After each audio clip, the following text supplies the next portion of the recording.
And I'm delighted to have with me today Gabriela Blandy. And I'll introduce Gabriela in a moment. She's an amazing human being. We already feel like soul friends. We were just speaking about this before we went live. So it's just a real gift to have you here today, Gabriela, because I'm just been, so looking forward to this conversation. Stories of Creative Courage really was launched because I could see the need for conversations about creativity and specifically how we might harness our courage to address things that get in the way of creativity. So I know this for myself as a creative, and I've certainly seen it in so many of the people that I've worked with. Courage being the thing that we need to bring with us and to harness. And what I know as well, and what I've noticed is that when we can do that together, in a in a community, or when we're connecting with other human beings, and we can find the courage to talk about our vulnerabilities with our humanness and our what gets in the way of creativity, then actually it's so much more powerful, and that actually we can support each other.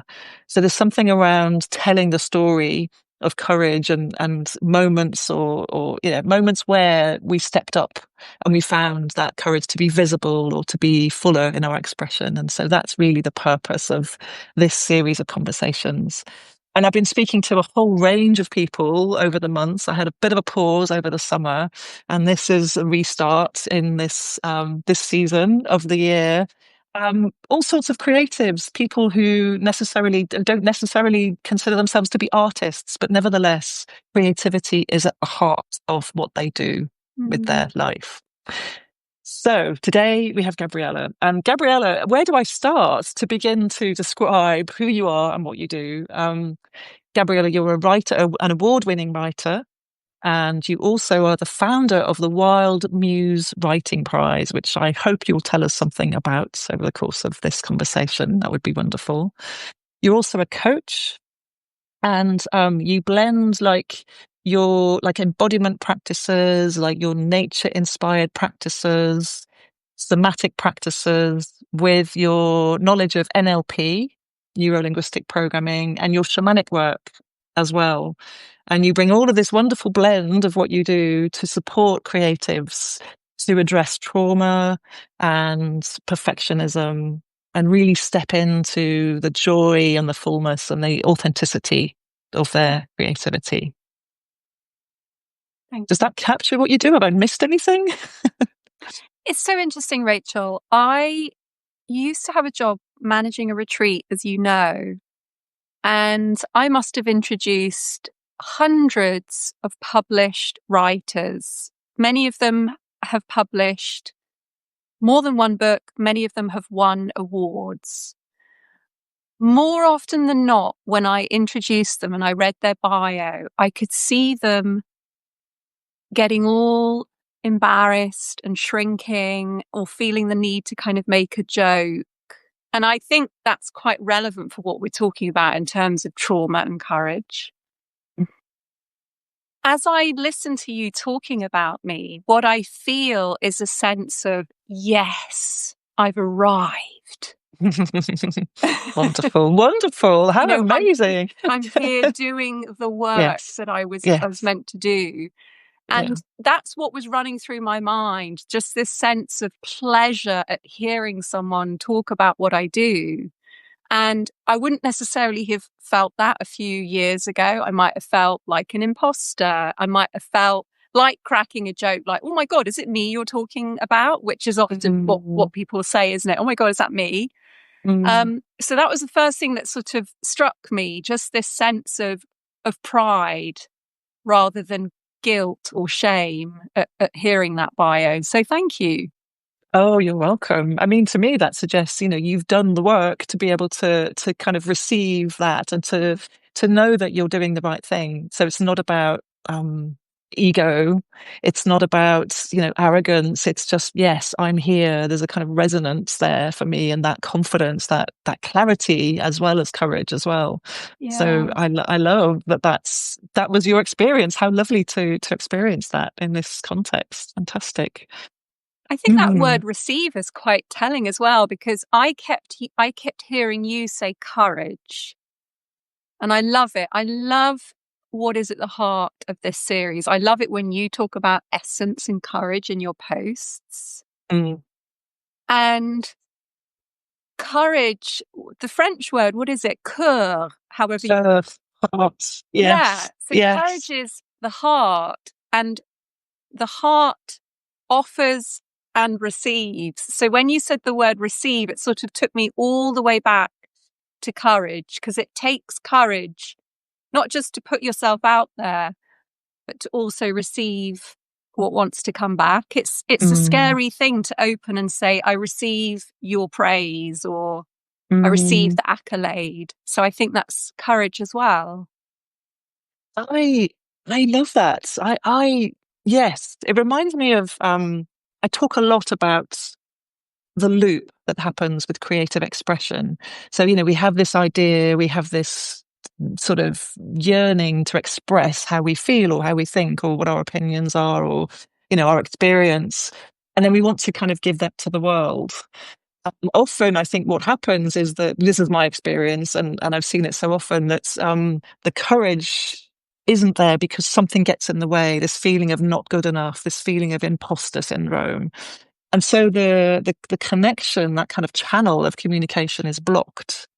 And yet, I know for me and my work, it's like if I can just focus on the other person or the people that I'm trying to transmit to, and I want to give it as a gift, and if they can receive it, then I receive back as well.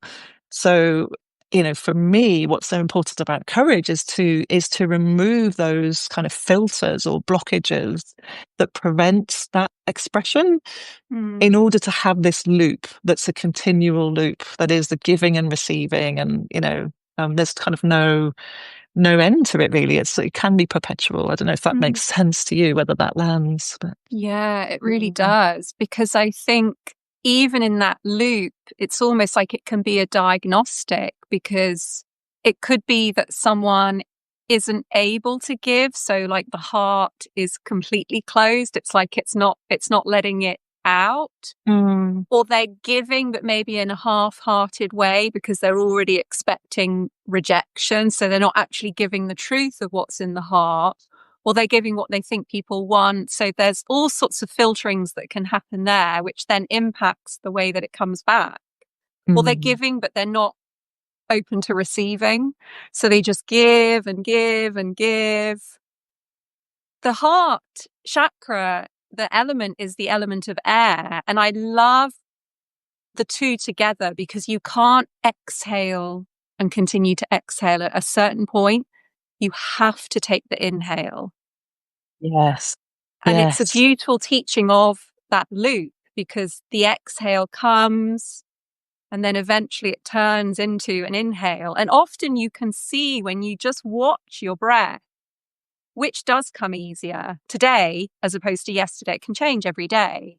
Am I inhaling more? Am I sort of, do I feel like I want to inhale more than I'm able to? Does the exhale feel strained? So even that loop of air can be an mm, amazing diagnostic. So yeah, that's landing with me really nicely today. amazing. Amazing. And what I forgot to say, of course, as well in the intro, is that you are a breath worker as well. So that makes sense. And to kind of think of creative expression in terms of inhalation and exhalation, I think is a beautiful way to put it, because there's something, it's fundamental, right? It's the first thing we do when we are born, is breathe.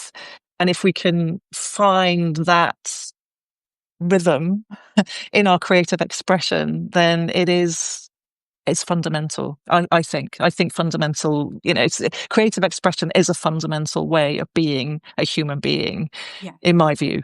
In Yeah. my view. Yeah. And can I say Yeah. one other thing? I know you've got some Sure. juicy questions, but my No, this God, is you're great. We're really just riffing like already. lighting my brain up, Go for it. Rachel. I love that you mentioned the first breath when we're born. So back when I started on my breathwork journey, I met an incredible practitioner called Binny Dansby. And her work was originally around birth. And she connects our birth experience and our womb experience with the blocks that are showing up in our creativity. Mhm. And I've been on such wonderful research inspired by that. So, were we premature? Were we a delayed birth? Were we a cesarean birth? Were we forceps? Were we allowed to take our first breath or forced to take our first breath? I find it so interesting when I'm working with a client to get them to find out their womb and birth experience and then to work on the parallels. Because Oh, really, wow. that's, to me, that's where it all starts. Right, right. I feel like I have to have a whole conversation with you just about that, maybe offline. We could, yeah, yeah. My birth experience. I have to say, I was asthmatic for most of my life. Speaking of breathing and breath, but that shifted about 8 years ago, um, almost miraculously. That's a whole other story. Yes, I know. Very interesting. Um, okay. So, yes, we have some questions, but the questions are a framework, and I'm really happy for us to go wherever the energy feels good in this conversation.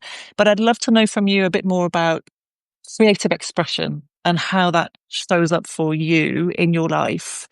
Obviously, there are lots of aspects to your work, but what does creative expression mean for you, and what has it done for you in your life? What comes to me, Rachel, is a principle I learned when I began my shamanic training, which is that we are creating our reality.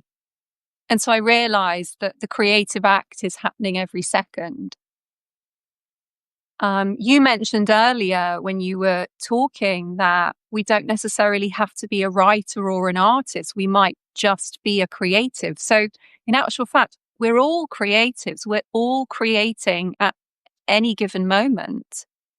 Mm. And I suppose the distinction I make is when I know that I'm in a very non-creative place, I'm stuck in very cyclical thinking. I'm imagining the worst. I'm basing my future and I'm imagining that nothing much is going to happen because nothing much has happened. So the thinking is very limited. When I step into that much more connected, shamanic inspired space, I understand that this moment before me can be a creative act. Mm. Not easy because we're in any given moment, we're trying to discern between what's true, like what's the true present moment. People talk about the present moment. What's the true present moment versus what's me just in my thoughts and getting caught up in that? I remember a question that sat in my journal for so long, which is if I'm not present, then where am I? I didn't really understand it. I was like, I'm in this room right now. Am I not present? But then my shamanic training really started to teach me, am I in my room thinking about something that happened last year? And my body is then feeling heavy and sluggish because what happened last year left me feeling like that? Or am I in my room really taking in the view out of the window, really thinking, how could the day pan out? What do I want to create today? And that creation might be delicious plant-based food. It might be the next module in something that I'm creating for my clients. It might be a little bit of work on my novel. So that creativity can take many different forms, but I think at its very center is that starting point of, am I creating from this moment now? Mm. And there's a very imaginative act involved in that because as we co-create reality, we can decide, I want this moment now to be based on bliss. And that can be a stretch if we're exhausted and we're not feeling particularly blissful. So part of my creative process is to take time to really cultivate a feeling in the body that I then want to step out with on the Mm. day. And Mm. again, this is a journey for me. So I don't want people watching to be like, oh, she wakes up and she creates this feeling of bliss and off she goes. Like it's a constant negotiation. Oh my God, I slipped back into my thoughts again. I'm Mm. imagining the worst.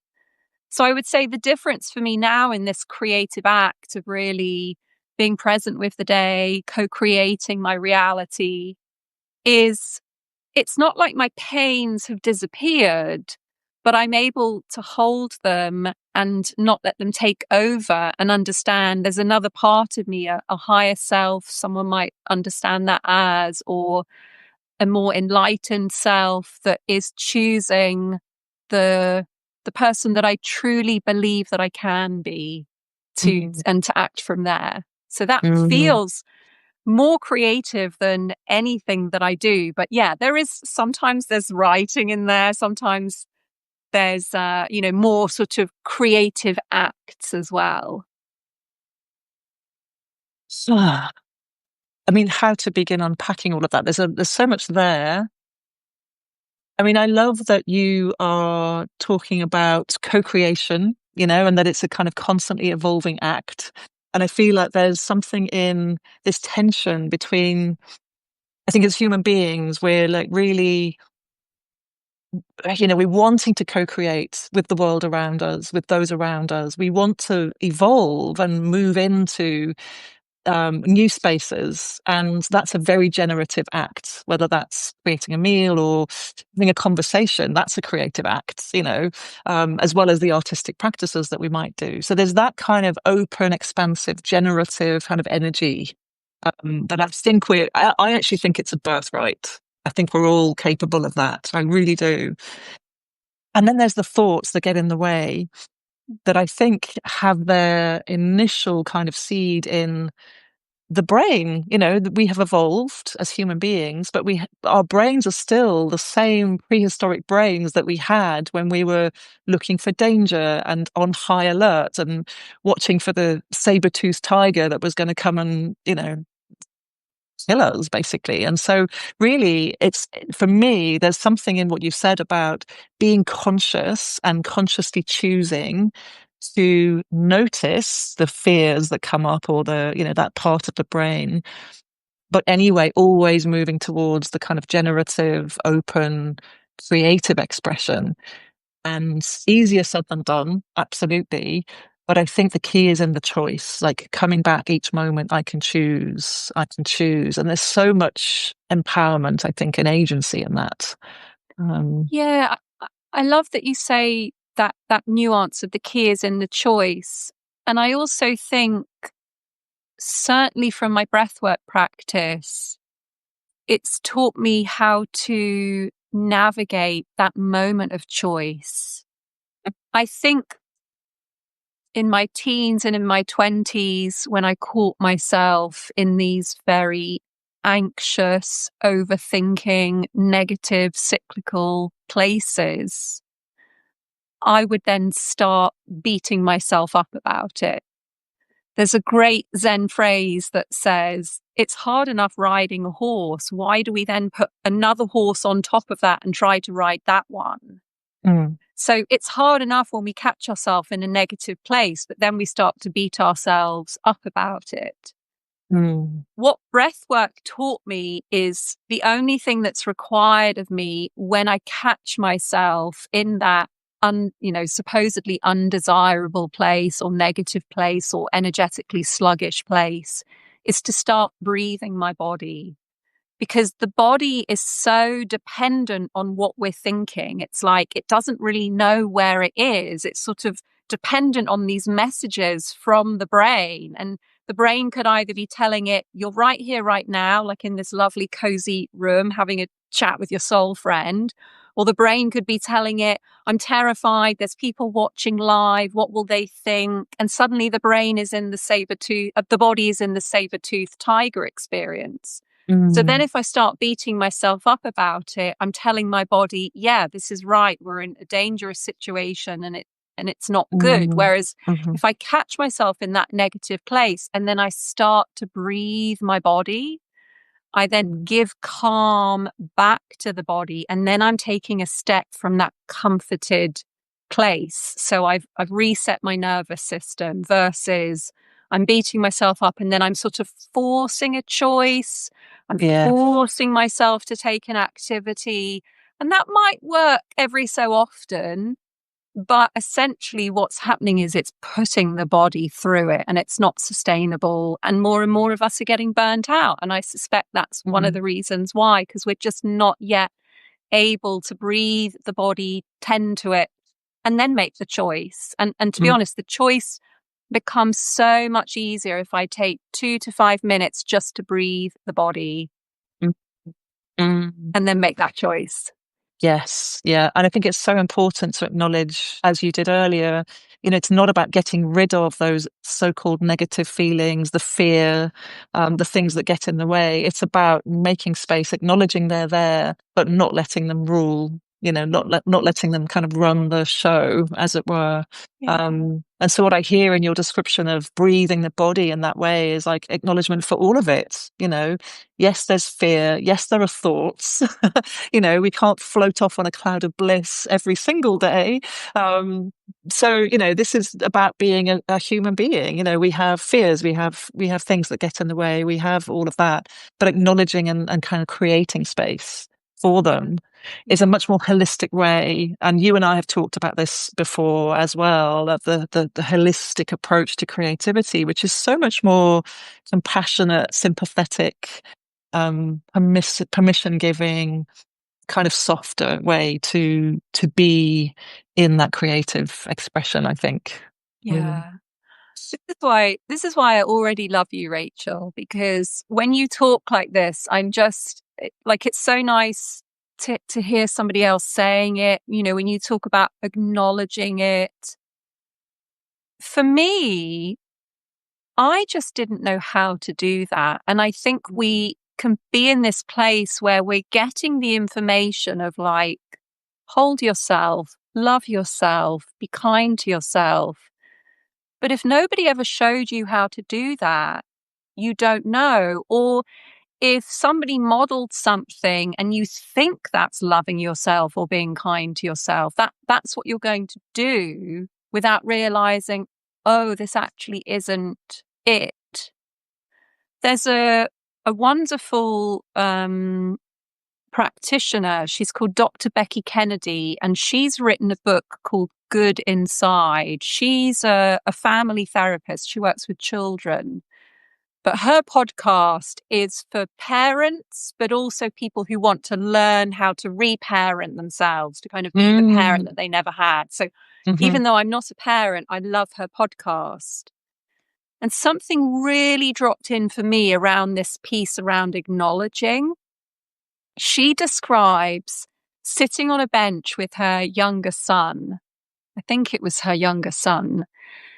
And I can't remember what he was upset about. I think it was something around bullying. So he was upset, possibly crying, probably crying about it. And the parental instinct naturally would be like, I want to fix this. Mm. Like, I want to get this sorted out. And so what then happens is we're sort of taught that impulse that we've got to sort out whatever we find inside of ourselves. Mm.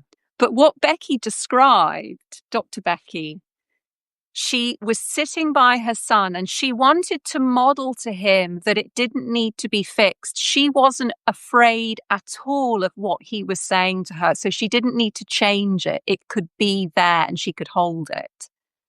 So she simply said something like, yeah, that sounds really hard for you and really scary. It was like allowing the fullness of it to be there. And that made him feel safe Mm. because he was like, well, if she can handle it, then it must be okay.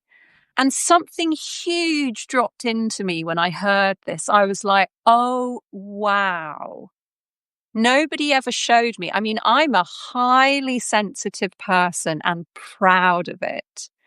But nobody ever showed me that my level of sensitivity was safe and acceptable and welcome. So Mm. anytime I got all of the gazillions of pieces of information that my system gave me, I was like, we got to get rid, we got to suppress. Whereas now I'm just like, oh, this is big. Mm. Yeah. This feels intense. I know. So that, I do a kind of Dr. Becky on myself just to sit on the bench with me and go, it's massive. I Yeah, know. yeah. And that's been huge for me to just bring Mm. that practice of acknowledgement in, which through no fault of their own, nobody knew how to show that to me. Mm.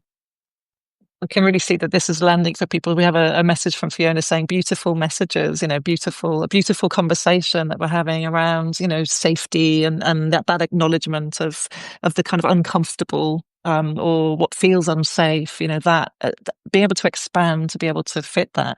So over time, Gabriella, over the years, you have built all these, you've acquired these tools and you've built these practices, and it sounds as though you're very able to kind of do that parenting and that kind of self-soothing. Was it always like that? And I'm curious, I suppose, particularly about moments when you've stepped up into creativity, into creative expression, and kind of had to harness courage in a way in order to express or be who you needed to be. Mm. No, it certainly hasn't always been like this. And you probably have some awareness of this yourself as a practitioner, almost the gratitude of what you've had to learn through so that you can hold that space for other people.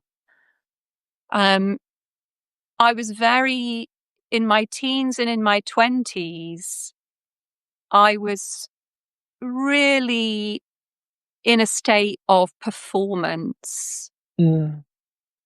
If people saw me now, and they do, I've got dear friends that I've kept in touch with from secondary school.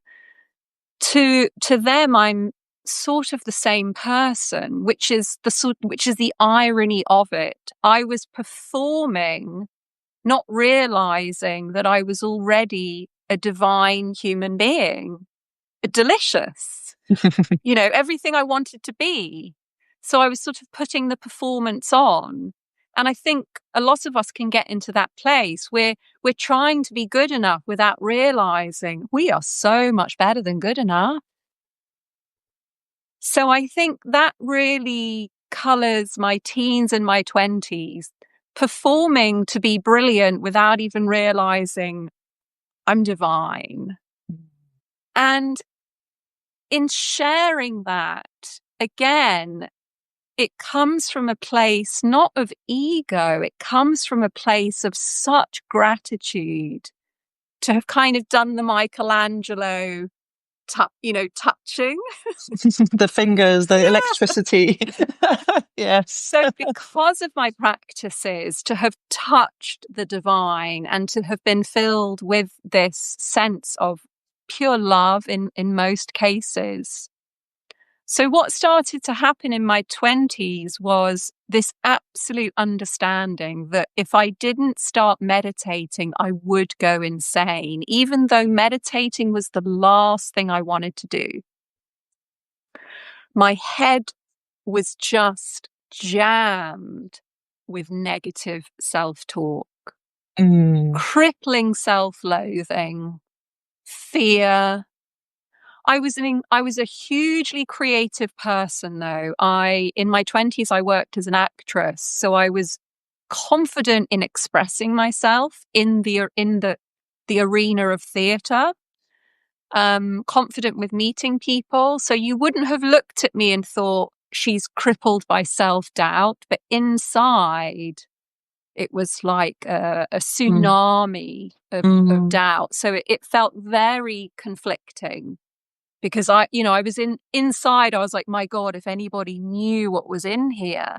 And again, that can be um, very isolating because you have a sense of like, I can't let anybody know what I'm holding back. mm, And at that point, so as I said, I was working as an actress and I wrote a novel as well. I was really in a very creative place, but I had no idea what I was doing. So the creative process at that point was very intuitive. It really flowed. But then what happened, Rachel, was a huge setback with the novel. So I won a very prestigious award for my short stories. And then I had lots of agents that were interested. And I was still in a very egoic place at this point. So I was thinking, yes, I'm the absolute best here. Like everyone's adoring me. That was what I wanted. and I got an agent. But this is such a key point in the journey because it shows how I had zero confidence really at that point. I had 3 agents interested. One of them was a very reputable agent, but I was so terrified of signing with them. So I chose the sort of smallest agent possible and signed with them. So looking back, I can sort of see, okay, that's when the crack first appeared. And we didn't find a publisher for the book. And that's really the point at which everything shattered, that we can sort of find these moments when the performance or the life really breaks down and there's that invitation for truth to emerge. So for me, that was the moment. And that was when I was like, my God, who even am I? And that's when meditation really started to call me. So I went on a meditation retreat and it was horrendous. Sitting on a cushion for hours on end. I really just It's threw hard. myself in at the deep end, and it was an hour in the morning at a time that was ridiculous for me then. I think it was 6 in the morning, and I was like, who does this? 6 in the morning and 6 in the evening. And the only saving thing about it was there was a church in the village where the retreat was that chimed on the quarter. So I'd sit on the cushion and I'd be in this cycle of thinking of like, nothing's going to amount with your life. What have you done? You're such a failure. Your life is a waste. I was in my 20s at this point. It's too late to start anything else. And then there would be a sort of the 15-minute chime and I'd be like, oh, thank God, only 3/4 of an hour to go. So that was the meditation, just churning self-hatred. But what happened on the 5th day, something just miraculous, which was the first touching. I had this vision of Princess Leia coming to me. That's so cool. Tell us more about that. So in the first Star Wars, like the original first Star Wars, I don't know if you remember, but there's this little robot R2-D2. Yes, yeah. And when Luke buys the robot, there's like a hologram that pops out of Princess Leia kind of bending over and putting something into the robot. Right. Okay. So she was here just behind me, bending over and sort of putting something into me. And she just said, with love. And it just bathed me. Just for a split second. And then it was gone. And I spent the next several months trying to get it back. But that was enough to make me think, holy bazookas, there's something else here. Yes. And I want it. Yes. I love that. That's such a cool story. Have you written about that ever or told that story before? Have I told it before? I think I have. I wrote an unsuccessful memoir in that I couldn't find a publisher for it, and the story is in there. Yeah. So I have written about it, but it hasn't been seen. I might have mentioned it in a blog post as well. Yeah. It's a great story. It really encapsulates, the moment and that kind of moment of divine connection, but also very grounded, like Star Wars. That's something we can all relate to. Princess Leia, it's sort of its time, those of us of that generation. Yeah, I love that. And maybe then that segues into where I'd love to go next, which is a word that you mentioned earlier in the conversation that I talk about a lot as well, which is that word essence. And, part of me, and you may have read, posts that I've written about this, part of me feels like, who am I to write about essence? Like, what is it anyway? It feels so woo-woo or so nebulous or vague. Like, how can I write about that? How can I make that make sense? But for me, there's something about having an experience of one's essence that really in a way that you just described, that moment of Princess Leia, enough is enough to kind of open you to something else. And so for me, there's something about connecting with one's essence in order to provide the resources to then deal with all the negative thoughts or all the fears or whatever. That's kind of how I think about it. But I know for sure that you will have your own take on what essence is. And I would love to hear like how that is for you in the space of life, creativity, all the things.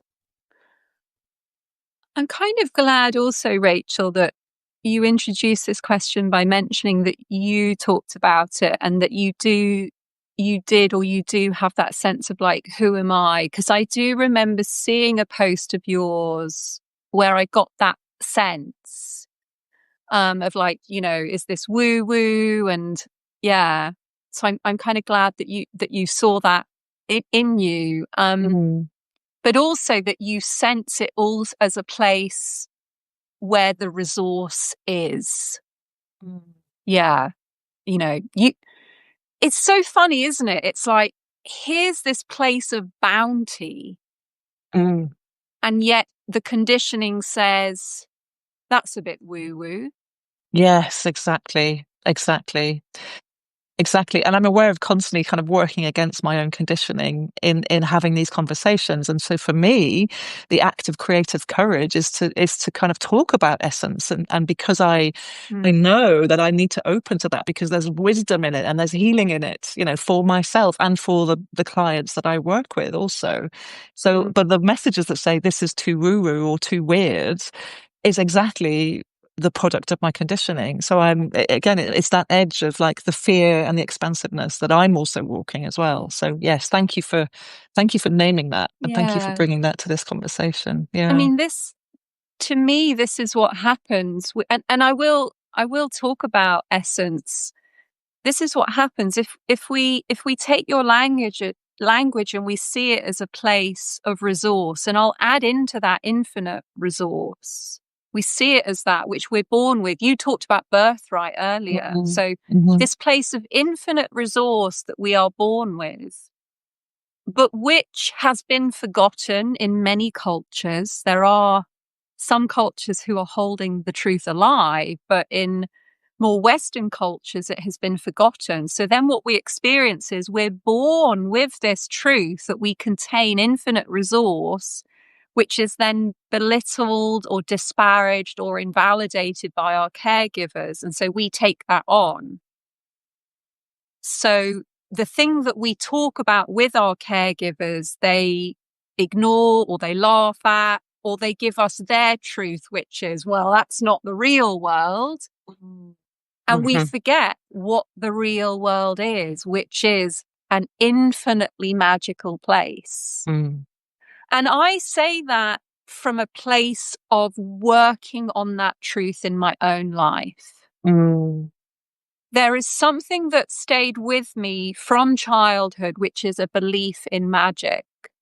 And that took me to meditation. And when Princess Leia appeared, it was enough for me to say, I want this. This is the reality that I want, where magic is possible, where the most miraculous synchronicities are available, because that's what Mm. magic is. So for me, essence is that magical energy, that energy that can be anything, that passes through any animate object. It passes through a flower and enables it to become. It passes in the wind. It passes through a river. That Mm. essence is that life force energy. Mhm. And at its heart is manifestation.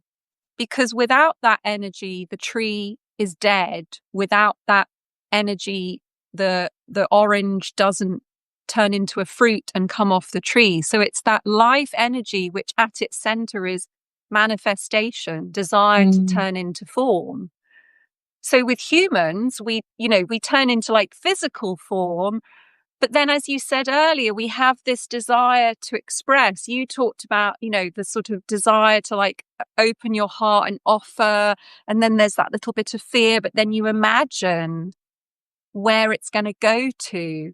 And there you're tapping into essence, because essence is designed to move from here to there, from me to Mm. you. So you are very intuitively tracking back to the code that is contained in essence, which is, I want to move through you so that I can touch her. Mm. That's Mm. spirit. That's Mm. the pleasure in this inanimate thing that we can't see, that it gets to go Mm. everywhere and Mm. become physical in so many different ways. Yeah. Yeah. Yeah. I love that. Gosh, there's so much more to say, but I want to ask you very quickly before we kind of leave, about essence. Like, if you can say this really briefly, like, how do we? So it's all very well saying there's this essence. It's limitless. It's a resource. Practically, how can we contact that? How can we kind of have more of that? How can we open to it? In your view? Yeah.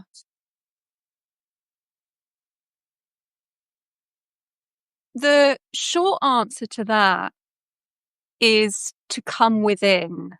But the trouble is, people get very confused with this, as I did, because when I first sat on a meditation cushion and I came within, I found the most enormous, chaotic shitfest. Excuse my Mm. language. Mm. But No, no, no. Yeah. so what happens is this directive of to come within, people find everything that's been layered on top. And the essence is like right at the center. Mm. So a lot of the practices that I teach through breath work and through somatic movement are designed to help people come within in a way that feels manageable, Mm. and to come within in a way that says, okay, I'm coming within, but I'm finding this pile of manure and that thing that I massively regret and that argument that I can't forget about. So it's coming within, but in a very intentional way, and at the beginning with guidance. I certainly Yes. wouldn't be here where I am if I'd Yeah. gone on that meditation retreat and had no help whatsoever. And then after that, continue to seek out the guidance. So it's coming within with the guidance and the understanding that, yeah, you're going to, first of all, discover a heck of a lot of mess. Mm.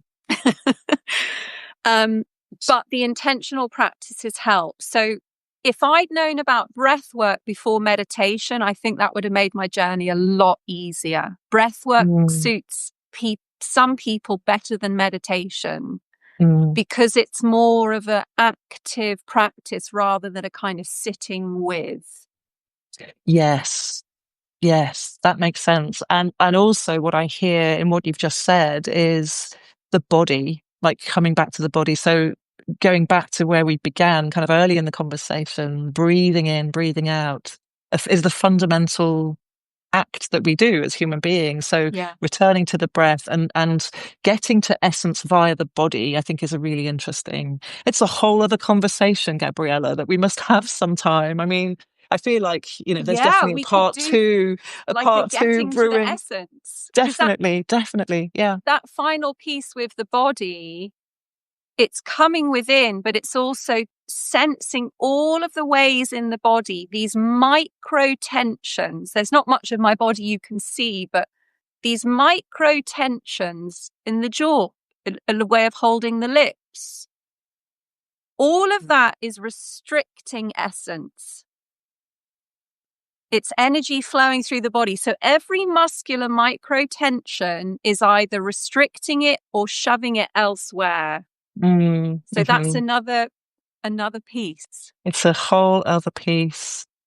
Wow. Well, what a delightful conversation. I have so loved it. Really, really loved it. I will do some show notes. So I will kind of put in the show notes where people can find you. But just very briefly now, where can we find out about you and your work? Where should we go to find Mm. you? Well, I'm on Substack. That's how we met. We did Substack, the indeed. beautiful matchmaking service. It's the best. Yeah. So my Substack is Wild Muse, which relates to my love of nature, muse, the creativity, and it's where the Nature Writing Prize that I host is also. So people can start there, or they can head to my website, which is gabrielablandy.org. It's my Mm. name. Thank you. And I'll put Thanks, links Rachel. to those places so we can find you. Yes, okay. So thank you again. I mean, I just feel so inspired and uplifted by this conversation. It's just as I always do in any connection and communication with you, whether that's a Substack note or the conversations. I can't believe this is only the second conversation we've ever had online, but it feels like I've known you such a long time. It is that sense of that, connection, that alignment of souls. Oh, So yeah. yeah, it's a real blessing. And so thank you to everyone who's here as well and has tuned in and listened. And yes, just this place wouldn't be the same if we didn't have people joining in the conversation and listening and absorbing, all of the wisdom of wonderful guests like Gabriela. So thank you again. Thanks, Rachel. And yeah, I'll see you again, Gabriela, for sure, Oh, quite please. soon. Yeah. And I'll see everyone for the next edition of Stories of Creative Courage, which is this time next week on Thursday. So yeah, thank you, Gabriela. Thanks. Enjoy the rest of your evening.